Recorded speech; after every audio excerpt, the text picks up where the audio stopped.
58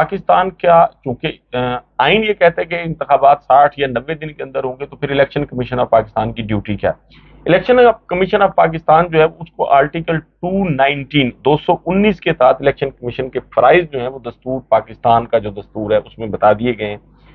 کہ election commission پر یہ فرائض عائد ہوں گے کہ وہ قومی اسمبلی اور صوبائی اسمبلیوں کے انتخابات کے لیے انتخابی فہرستیں تیار کرے، ان فہرستوں پر سالانہ نظر ثانی کرے، سینٹ کے لیے یا کسی اور ایوان یا صوبائی اسمبلی میں کسی اتفاقی خالی نشست کو پر کرنے کے لیے انتخابات کا انتظام کرے اور اسے منعقد کرائے اور انتخابی ٹریبیونل مقرر کرے، قومی اسمبلی، صوبائی اسمبلی اور لوکل گورنمنٹس کے جنرل الیکشن کروائے، اور وہ دیگر فرائض جو مجلس شورا یعنی پارلیمنٹ کے ذریعے اسے سونپے جائیں۔ تو اب یہ طے ہو گیا کہ الیکشن کمیشن آف پاکستان جو ہے وہ اس کی ڈیوٹی ہے الیکشن کرانا۔ اب الیکشن کمیشن آف پاکستان کی جانب سے جو ہیلے بہانے تراشے گئے، پہلے تو یہ کہا گیا تھا کہ جی ہم سپتمبر 2022 میں غالباً 21 میں بھی الیکشن کروا سکتے ہیں، لیکن پھر الیکشن کمیشن آف پاکستان کی جانب سے بہت سارے ہیلے بہانے تراشے جاتے رہے اور یہ کہا گیا کہ جی الیکشن ابھی نہیں ہو سکتے۔ اب ہوا یہ ہے کہ ایک تو نئی ووٹر لسٹیں اور انتخابی حلقہ بندیوں کے بعد جو ہے اس الیکشن کے پروسیس کو آگے کر دیا گیا۔ پاکستان کے صدر کو آرٹیکل 48 کے تحت یہ اختیار حاصل ہے کہ وہ اس کو الیکشن کمیشن آف پاکستان کو اس کے مشورے کے بعد الیکشن کی ڈیٹ اناؤنس کر سکتا ہے۔ صدر پاکستان عارف علوی صاحب نے خط بھی لکھا، لیکن اس خط کا جواب نہیں دیا گیا، تو آج سارا معاملہ جو ہے اس کا ڈراپ سین ہو گیا۔ ایک بہت اچھی خبر آئی ہے وہ حلقے جو پاکستان میں جمہوریت چاہتے ہیں، انتخابات چاہتے ہیں، ان کے لیے الیکشن کمیشن آف پاکستان نے نظر ثانی کی درخواست دائر کی تھی، تو وہ نظر ثانی کی درخواست آج خارج کر دی گئی ہے، اور سپریم کورٹ آف پاکستان نے پنجاب میں انتخابات 14 مئی کو کرانے کے فیصلے کے خلاف الیکشن کمیشن کی جو نظر ثانی کی درخواست خارج کرتے ہوئے یہ بھی کہا ہے کہ جی الیکشن کمیشن جو ہے وہ اپنی ذمہ داری سے کسی صورت انکار نہیں کر سکتا۔ آئین پاکستان الیکشن کمیشن کی جاگیر نہیں ہے، آئین پاکستان عوام کی ملکیت ہے۔ چیف جسٹس عمر عطا بندیال صاحب کی سربراہی میں یہ 3 رکنی بینچ تھا جس میں جسٹس اعجاز الاحسن اور جسٹس منیب اختر شامل تھے۔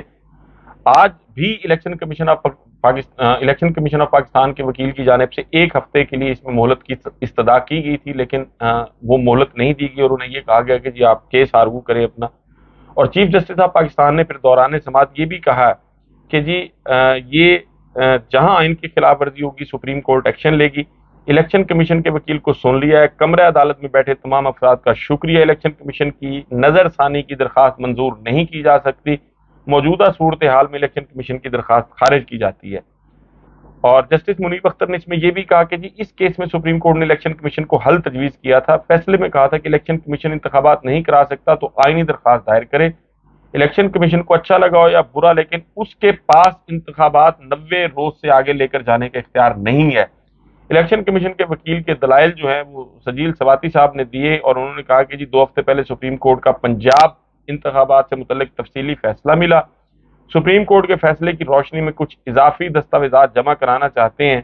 الیکشن کمیشن کے اختیارات میں انتخابات کی تاریخ دینے کی حد تک اضافہ کیا گیا ہے۔ تو جسٹس منیب اختر صاحب نے کہا، یعنی وہ جو 57 میں امینڈمنٹ کی گئی الیکشن ایکٹ میں کہ الیکشن کمیشن کو اختیار دیا گیا کہ وہ الیکشن کی ڈیٹ دیں گے، اس کے متعلق ان کے وکیل صاحب نے بات کی۔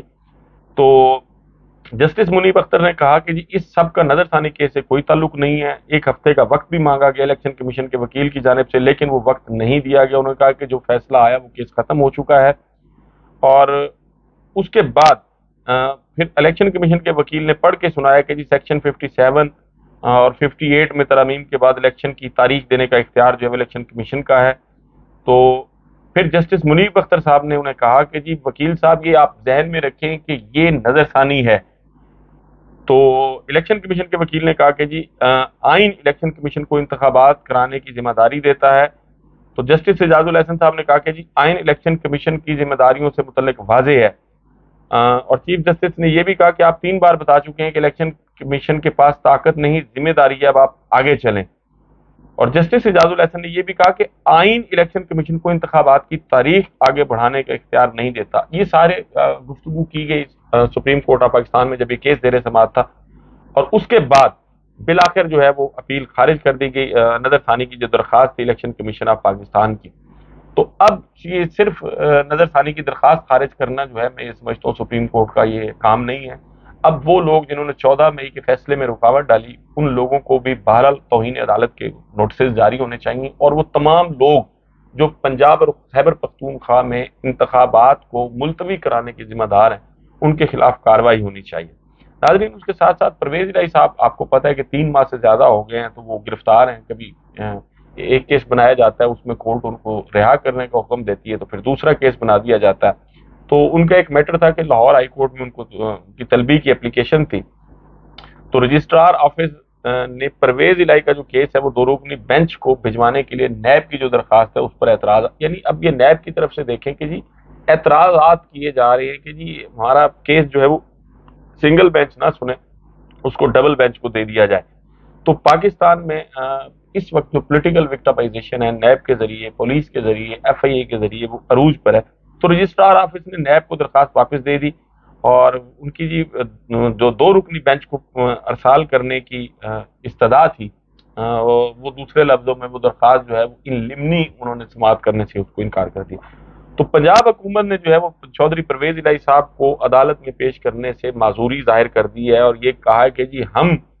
چودھری پرویز الہی صاحب کو عدالت میں پیش نہیں کر سکتے، یہ سرکاری وکیل جو ہے ان کا عدالت میں یہ مکالمہ تھا۔ ناظرین، پاکستان تحریک انصاف اور پاکستان تحریک انصاف کے وابستہ لوگوں کے ساتھ جو سلوک کیا جا رہا ہے وہ ہم سب کے سامنے ہے۔ عمران خان صاحب کے لیے بڑا آسان تھا، رجیم چینج آپریشن کے بعد ان کے پاس 4 جگہوں کی حکومتیں تھیں، پنجاب، خیبر پختونخوا، کشمیر اور گلگت بلتستان۔ وہ آرام سے ان 4 صوبوں میں اپنی حکومتیں جو ہے اس کو انجوائے کرتے، انتخابات کا جو ہے وہ انتظار کرتے کہ انتخابات کب ہوتے ہیں، لیکن انہوں نے ایک مشکل راستہ چنا، اور ان کو اس چیز کا پتہ تھا کہ اس راستے میں جو ہے وہ بہت زیادہ مشکلات ہیں، اس میں جیل بھی جانا پڑ سکتا ہے، اس میں پارٹی پر پابندیاں بھی لگ سکتی ہیں، پارٹی کو توڑا بھی جا سکتا ہے، اور بھی پاکستان میں جو کچھ ہوتا ہے وہ سب کچھ ان کے ساتھ کیا جا سکتا ہے۔ ذوالفقار علی بھٹو کی مثال، بے نظیر محترمہ بے نظیر کی مثال وہ سب کے سامنے ہے۔ تو لیکن اس کے باوجود انہوں نے مشکل راستے کا انتخاب کیا، اور اپنی پارٹی جو ہے کہ کوئی شک نہیں ہے کہ پاکستان تحریک انصاف کو 9 مئی کے بعد خصوصاً بہت زیادہ نقصان پہنچا ہے۔ عمران خان صاحب جو ہے وہ تقریباً 200 کیسز کا سامنا کر رہے ہیں، ان کی اہلیہ بشرا بیگم جو ہیں ان پر بھی مقدمات ہیں، ان کی بہنوں پر بھی مقدمات ہیں، ان کے بہنوئی پر بھی مقدمات ہیں، پارٹی کے جو دیگر لوگ ہیں وہ بھی ابھی تک زیر اعتاب ہیں۔ پاکستان تحریک انصاف کو پاکستان میں کسی قسم کی کوئی سیاسی ایکٹیویٹی، سرگرمی کرنے کی اجازت نہیں ہے۔ جھنڈے لہرانے پر، غبارے چھوڑنے پر لوگوں پر ایف آئی آر درج کی جا رہی ہیں۔ شہریار آفریدی کا جو کچھ ان کے ساتھ ہوا وہ سب آپ کے سامنے ہے۔ شیریں مزاری صاحبہ جو ہیں وہ پاکستان تحریک انصاف چھوڑ چکی ہیں، لیکن اس کے باوجود ابھی تک ان کا نام جو ہے وہ ایگزیکٹ کنٹرول لسٹ سے نہیں نکالا گیا، ہائی کورٹ کے احکامات کے باوجود۔ اور آج پھر یہ بھی ہوا کہ اسلام آباد ہائی کورٹ نے جو آئی جی اسلام آباد ہیں درانی صاحب، ان پر 25,000 روپے جرمانہ بھی عائد کیا ہے، اور یہ کہا کہ جی آپ کی جرمانہ جو ہے وہ ادا کریں گے شیریں مزاری صاحبہ کو۔ اور پاکستان تحریک انصاف سے تعلق رکھنے والے جتنے لوگ بھی ہیں وہ سب ابھی تک یا تو روپوش ہیں یا جیلوں میں ہیں۔ پاکستان تحریک انصاف کے سینیٹر اون عباس بپی صاحب جو ہیں ان کو آج سے تقریباً 8-10 دن پہلے جو ہے وہ لاہور سے اغوا کیا گیا ہے۔ کس کے پاس ہیں؟ پاکستان کا کوئی ادارہ جو ہے ان کی ذمہ داری لینے کے لیے تیار نہیں ہے۔ اسی طرح اور بہت سارے لوگ جو ہے وہ جیلوں میں ہیں، ڈاکٹر یاسمین راشد، خدیجہ شاہ، عالیہ حمزہ اور